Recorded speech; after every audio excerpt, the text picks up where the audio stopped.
Patch 15 for Escape from Tarkov has introduced tripwires to the substantial arsenal that players can use. With this, a whole new dynamic for engagements, defense, and offense have emerged. Is that in Governor's house, or where is that? No, that's back there. Back where? That's towards extract. Oh, okay. Ooh, I wonder if that was my VOG that just went off. There's a dead guy up there listed. But before you can run around with tripwires, you need to learn to crawl. And that's what this video is all about. I'll go over everything you need to know about tripwires so you can use them in the most effective way possible, or learn how to avoid them and survive them if you happen to get caught by one. Let's start off with first how you get tripwires. They're purchasable from Jaeger loyalty level 1, but only after you do a couple of tasks. The first one of which is Rough Tarkov. You get this right after you do introduction, which is the task that opens up Jaeger for you. Now to do this, you have to visit the heavily mined area on Woods and the Claymore mine on Ground Zero. On Woods, you're gonna head up to the USEC camp and go to this mined area. Now I'm not sure about how close you got to get to it on various sides. I ran up this hill on this side up here on the north side, and it gave me the check mark for the task. Based on everything else, my guess is you just got to get kind of close to it. After that, you need to go to the mined area, or where the Claymore is on Ground Zero. And if you haven't had the unlucky bit of running into this, I'll show you exactly where it is. Just make sure you don't go in the room. On Ground Zero, where the mounted machine gun is, underneath that on the first floor, if you go down the long hallway, there's a couple of offices back over here, the bank offices. The one on the end is open and has a Claymore in there. Do not go in there. But that is where you need to go to get the task check. Now, after that, you get Every Hunter Knows This. And again, this just requires you to look in 2 different locations. On Factory, you need to go up to the 3rd floor and into the office where you kick the door open. This is part of Chemicals Part 2 or 3, I can't remember which. It's the same office. You kick the door in, you go inside, and that is where you get your ding. After that, Customs, the other place you go is for 3-story dorms. You go to the 1st floor right where the stairwell is. Walk right up to that, and that's it. Your quest is done. You don't even need to survive. And like I said, that unlocks the tripwires from Jaeger at loyalty level 1. They cost just over almost 39,000 rubles a piece. Now you can buy 2 of them on reset. So there is kind of a limit there, though it's not too bad because Jaeger resets every hour. But you're not going to be, you're going to burn through them if you're buying them and using them every raid. Or if you're like me and you're stockpiling them for lots of shenanigans and fun. But they can go into your special slots or your secure container. You can only bring 4 of them in per raid. So you can't bring a 5th one. You got 4 max. So you can't set gobs of tripwires. And they don't just operate by themselves. You have to have a grenade with them as well. Now, you don't like combine tripwires with grenades. Nothing like that happens. It is part of the process in raid. So when you want to set one, basically you pull the grenade out that you want to use, which with the new system, if you hold G, you can scroll to select grenades and pick the one you want, or you hotkey the specific one you want. Once selected, the default key is B to set up the tripwire. Once the animation is through, then you click on the ground and you're given an overlay to place the trip mine. When you're placing it, you place the non-grenade side first, then the grenade side second, and that's it. Boom, your wire is set up. There is a min and max length here, and the terrain doesn't necessarily have to be perfectly flat, but the wire can't really slope all that much. And you can set it on top of objects and other things like that, just so long as the elevation of the 2 ends are pretty close to one another. Now, once set, you can just walk away, but be sure not to paint yourself into a corner and set it off as you leave. Come on, come on, come on. Oh, God damn it. Are you serious? Now, once set, they don't just stay for the entire raid. They do have a timer on them. After 10 minutes, they disarm and the grenade just plop, falls on the ground harmlessly where you can pick it up and loot it. Now, if you come across one or you need to get yours out of the way, you can disarm them. This takes just a little over 10 seconds to do, and once you do disarm it, you can pick up the grenade and use it. In addition, if you have a multi-tool anywhere in your inventory, this disarm time is reduced to just about 3 seconds. The only limit to all of this here, though, is that you have to be able to reach the grenade itself. You can't disarm along the wire or the other stake.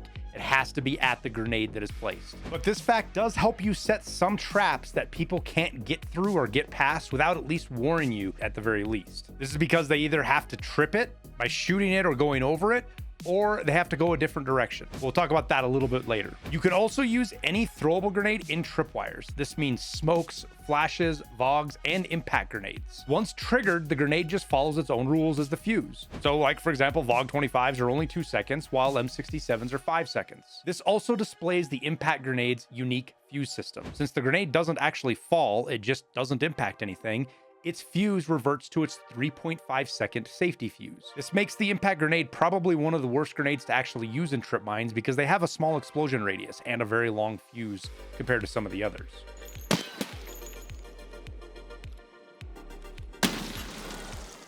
Now we're gonna get into setting them off because there's some tricks there with that, but real quick, just a reminder, make sure you hit that like and subscribe button. Helps me out a ton. I'm assuming you're learning a lot in the video because you're still here. And that little bit of extra support from you goes a long way in the YouTube algorithm for helping me out with the video. But let's get back to setting them off. And you can do this a few different ways. Obviously, walking through them trips them, but they are an actual object in the game, not just some magical thing like the claymores in Call of Duty. This means you can jump over the wires, though it's a little bit risky. I did notice in some of my testing, though, that vaulting will not trip the wire. I set one here on the barrier, and as long as I was vaulting over the barrier, it didn't set it off. But as soon as I mantled it, it did.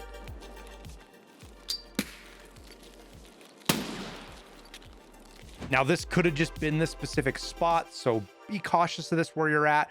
I'm hoping this is just a bug and BSG fixes it, something to do with how the character moves through things when you vault. But either way, something to keep in mind of. Now, equipment will also set them off. So if you throw a bag out, a gun, helmet, armor, whatever it is, if it hits that wire, ping, boom, it will go off. Now, in addition to this, a little bit of a fun way is you can shoot the wires. Up close, it's just a matter of getting the height over bore correct on whatever you're shooting and hitting the wire. But at a distance, something interesting happens. The wires get very thick, like super thick. Now, I know this has something to do with how the graphics engine works and how it renders things at distance and stuff.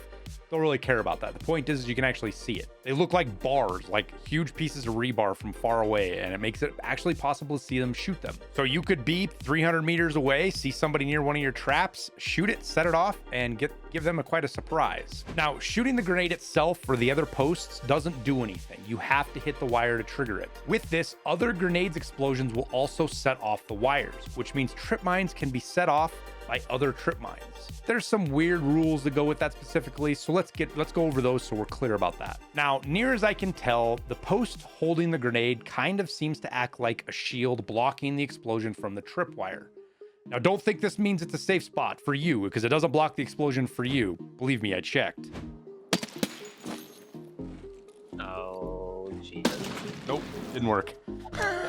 But the tripwire grenades will not trigger another tripwire unless the wires are lapped a little. So in this test, you can see that when I try with the smoke, even perpendicular, it didn't set it off. And then in this test, when I had them running parallel with each other, basically, it still didn't set it off. But as soon as you lap them a little, you can get them to go off in a nice chain of chaos and misery. Now, flashes won't set them off, so keep that in mind. Even throwing a flash at it won't do it. At least it didn't any of the times I tested it. But other things that will set this off are moving things. I never did get a chance to test the BTR, but it will be on my docket to put one in front of the BTR and see what happens. But despite that, other objects in the game moving will set it off. So that means that if you set a mine or a tripwire where the door swings, as soon as that door swing hits the wire, dink, there it goes. Also, funny enough, a filing cabinet will trip one as well. Though it's going to be pretty tough to do that and not have somebody notice it, though Tarkov players can be pretty oblivious. And then lastly, if you place them on top of crates, when the lid reaches the wire, they'll pop it as well.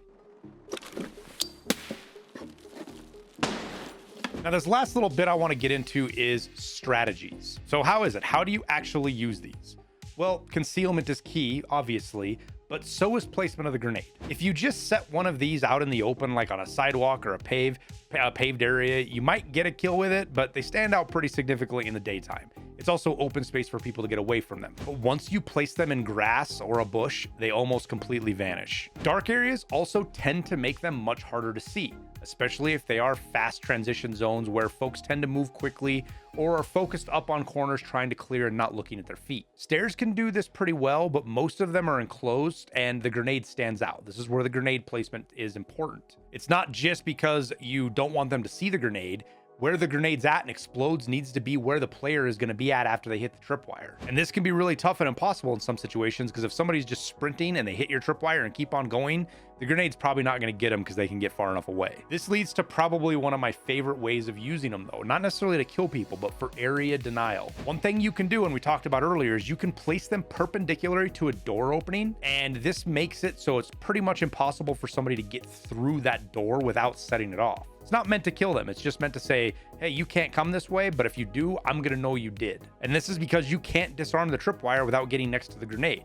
So if you set the post in the door or past the door a little bit, the doorway, and then move the grenade far enough away that they can't reach it, there you go. Now you've got yourself a area denial weapon. And on the plus side of this, if they are pretty oblivious and don't even see this trap, the standoff distance away from the door means the grenade might actually catch them as they walk through it, because they're going to run right into the damn thing and it's going to blow up. Now, another method that I'm going to try a lot more with here is to set them up in a large explosion field, if you will, and you use one to set off the other 3. If you can space them properly, that single trap will set off 4 grenades that could cover a pretty large area. So even if the player runs away, the other grenades might stand a chance of actually getting them. You could also use it to catch teammates or other people behind them. Just a matter of getting clever with how you set up the tripwires. Now, kills with the tripwires don't show up as anything special. They just look like a grenade kill as if you'd thrown it. This also means that kills with tripwires count for the kills you need for Grenadier. Just another way to get it done. Now get out there and cause some mayhem. I think BSG did a really good job introducing these. They are balanced really well, and if anything, they lean more toward the underpowered, which is just fine. They are another tool in our belts to use to make engagements that much more interesting and dynamic in Tarkov every day. But we'll wrap her up there. As always, thank you guys for watching. I appreciate you taking your time and spending it with me. I wish you the best of luck in your raids. We'll see you in Tarkov.